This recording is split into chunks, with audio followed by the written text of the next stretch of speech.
जल्दी से हमारो दूल्हा खोजाई दे रहबे भलाई में।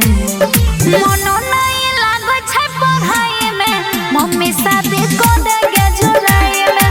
मनो नहीं लागो छै पढ़ाई में मम्मी शादी को देगे जुलाई में।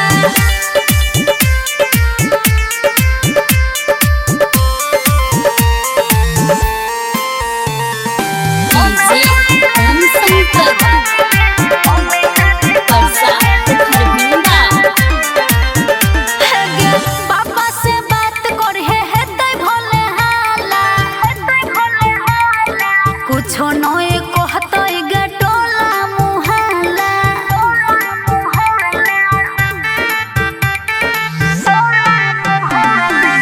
पापा से बात करहे हेतै भले हाला। कुछो नए कहतै गे टोला मुहल्ला। देरी नहीं कर तू दिनों के धराई में कुछ छोए नहीं पढ़ाई में। मन मम्मी शादी को देगे जुलाई में।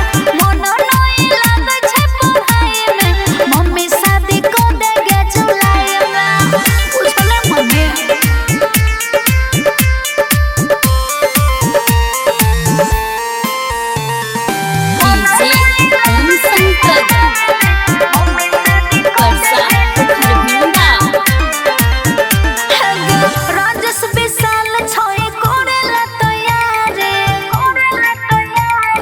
कते दिन रखबे माई हमारा कुंवारे।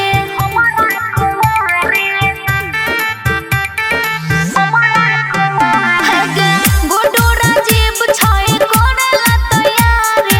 कते दिन रखबे माई हमारा कुंवारे। भर्ती माँ दूल्हा खोजने छै सरकारी में माई संस्कारी में। मनो नहीं लागो छै पढ़ाई में मम्मी शादी को देगे जुलाई में। मन नहीं लागो छै पढ़ाई में मम्मी शादी को देगे जुलाई में। गे मम्मी अब नहीं मान दो।